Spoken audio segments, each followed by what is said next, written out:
Now, it's been dubbed the worst treatment disaster in the history of the NHS. The so-called contaminated blood tragedy saw almost 5,000 people develop viruses like hepatitis C and HIV after receiving blood in the 70s and the 80s. Since then, 2,000 of those infected have died as a result. Well, today, victims and campaigners are in Parliament to debate over compensation and future healthcare. Joining me now is Professor Liakat Parapia, who's a consultant haematologist at the Yorkshire Clinic. Professor, you were right in the middle of all this, were you? Can you just tell us the background and why this happened in the first place? Good morning. Yes, I was right in the middle of it. I was appointed as a consultant in 1981, and it became very clear very quickly that the haemophilia patients under my care had received blood products that were contaminated with various viruses. One of the reasons why this happened was that blood products made from British donors were relatively safe. They had been well tried, repeated donors, they were unpaid donors, and their plasma was relatively comparatively safe.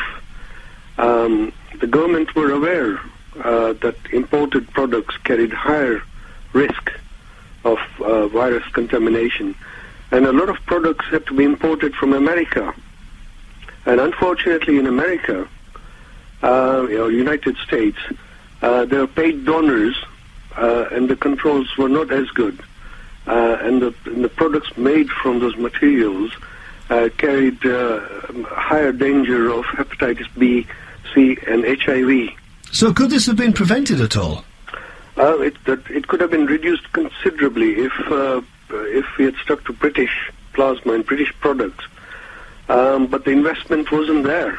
The government did not invest, and obviously the private industries were not there to make the products here. And there was an inquiry, wasn't there, into the disaster, carried out by Lord Archer. What were the findings from that inquiry? Well, the main findings are that these people need to be supported. What is unfortunate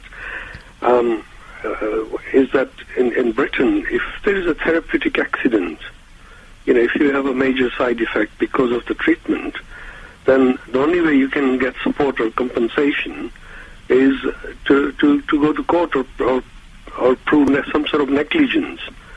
And what's unfortunate was that suppose if you had cancer, then or say even diabetes, that there were a lot of entitlements which were automatic, but the haemophiliacs had no such entitlement.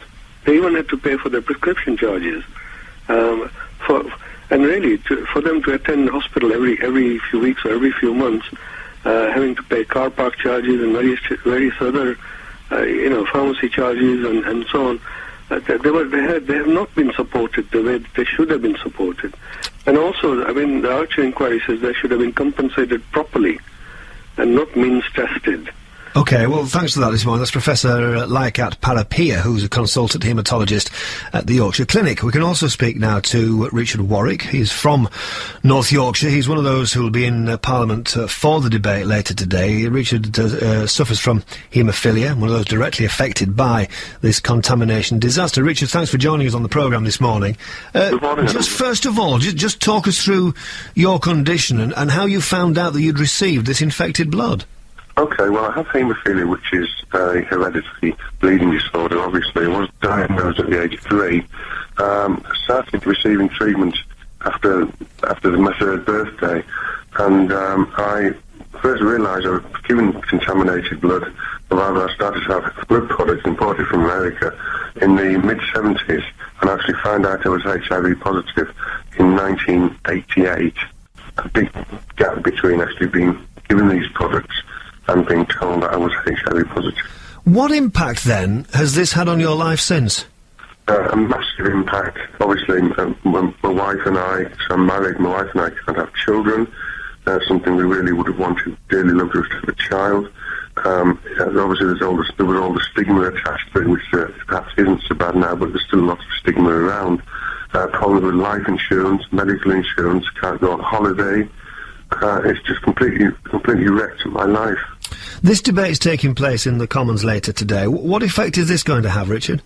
Well, basically what we're trying to do, and the reason we've travelled down to London, is we're trying to get parity with Ireland. The payments the Irish government made to their affected haemophiliacs back in 1992, and we just want some dignity back so we can get on with the rest of our lives. I mean, that's the reason we've all come down to London today to this debate, and that will be taking place at 10:30 this morning in the House of Commons.